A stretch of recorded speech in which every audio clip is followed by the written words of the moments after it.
तुम्ही कधी असा अनुभव घेतला आहेत का की काही प्रसंगानंतर तुम्ही मूव्ह ऑन झालेला आहात मेंटली, पण बॉडी अजूनही ताणतणावामध्ये वाटत आहे, किंवा ट्रेडिंग मध्ये एंट्री घेतली आणि चार्ट्स पाहताना पण आपल्याला अचानक हार्ट रेट वाढले, कारण इमोशन्स फक्त माइंड मध्ये नसतात तर ते बॉडी मध्येही स्टोअर होत असतात.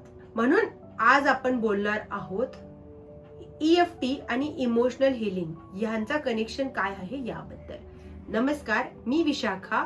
प्रॉफिट व्हायब्रेशन ह्या चॅनल मध्ये तुमचं पुन्हा एकदा स्वागत आहे. तर इमोशनल हिलिंग आणि EFT ह्याचा संबंध कसा आहे हे आपण आज समजून घेऊया. सुरुवातीला एक गोष्ट क्लिअर करूयात.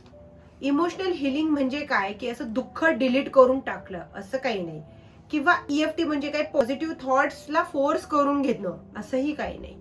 तर EFT मध्ये आपण इमोशन्स कडे अवेअरनेस करायला सुरू करतो, म्हणजेच आपण लक्ष केंद्रित करून त्यांना पाहायला लागतो. सो EFT म्हणजे इमोशनल फ्रीडिंग टेक्निक. यामध्ये आपण काही बॉडी मधल्या विशिष्ट पॉइंटवर टॅप करतो आणि त्याप्रमाणे त्या इमोशनचं लक्ष केंद्रित करून घेतो, आणि त्याच वेळी आपण आता सध्या काय फील करत आहोत त्याला एक्नॉलेज करतो. फॉर एक्झाम्पल, मला अँझायटी वाटतेय किंवा मला प्रेशर फील होत आहे. इमोशनल हिलिंग म्हणजे काय की इमोशन्स गायब होणं नाही, इमोशन्स डिनाय करणं नाही, तर इमोशन्सला सेफ पद्धतीने प्रोसेस करण्याची क्षमता वाढवणं. सिंपल एक्झाम्पल इमॅजिन करा, कोणी तुम्हाला काही बोललंय तर त्याच्या दोन पॉसिबिलिटीज असू शकतात. पूर्ण दिवस आपण त्याच विचारामध्ये अडकून बसलेलो आहोत, किंवा त्याच इमोशनला नोटीस करणं आणि पुढे मूव्ह ऑन करणं. हाच फरक एक्झॅक्टली इमोशन्स रेग्युलेट करताना येतो. आणि इमोशन्स आणि बॉडी कनेक्शन्स आपण अनेकदा म्हणतो की मी ठीक आहे, आय एम ऑल राईट, पण बॉडी काय सांगतेय? टाईट शोल्डर तुमचे झालेले काय दर्शवतात, किंवा हेवी चेस्ट फील होणं काय दर्शवतात, किंवा हार्ट पंप झालेला आहे ते काय दर्शवतं, किंवा स्टमक मध्ये पोटात गोळा आल्यासारखं किंवा स्टमक डिस्कम्फर्ट आपण असं म्हणतो. तर हे सगळे इमोशन्स जे आहेत ते फक्त विचारात नसतात, तर तुमच्या फिजिकल अनुभवामध्ये सुद्धा ते ऍब्झॉर्ब व्हायला लागतात.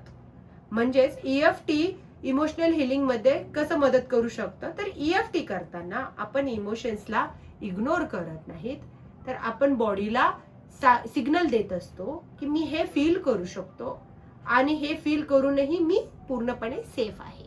आता मी तुम्हाला ट्रेडिंग मधलं एक एक्झाम्पल देते.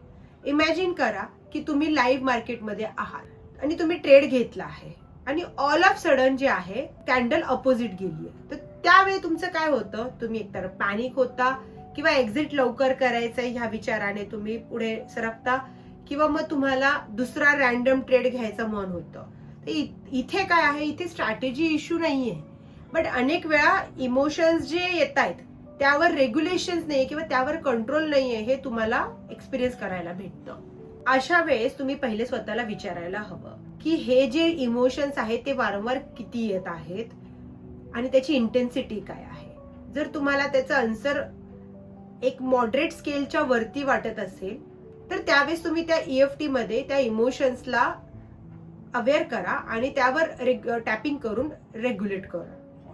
सो इवन फॉर एक्झाम्पल मध्ये आपण असं टॅपिंग करताना असे स्टेटमेंट देऊ शकतो की इवन दो जरी मला लॉस होण्याची भीती वाटत आहे, तरी सध्या मी स्वतःला शांतपणे काम राहण्यासाठी चूज करत आहे, आणि मी ट्रेड घेतल्यावर इन्स्टंटलीही रिॲक्ट करणार नाही, यावर माझं लक्ष ठेवेल.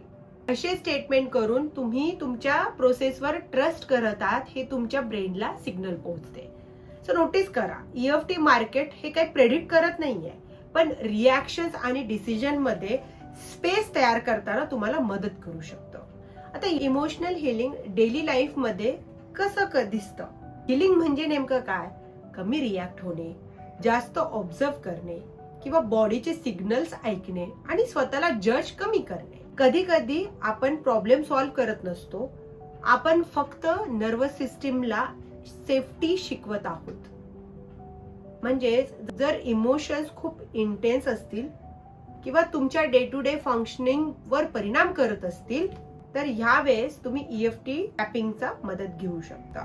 लक्षात ठेवा, इमोशनल हिलिंग तेव्हाच सुरू होते जेव्हा आपण स्वतःला बदलायचा प्रयत्न थांबून स्वतःला ऐकायला सुरुवात करतो. जर तुम्हाला नेक्स्ट व्हिडिओमध्ये ट्रेडिंगच्या एखाद्या इमोशन्स बद्दल EFT रुटीन जाणून घ्यायचं असेल तर कमेंट करा ट्रेड. आणि अशाच हिलिंग आणि इमोशनल ग्रोथ जर्नीसाठी माझे चॅनल फॉलो करा आणि सबस्क्राईब करा.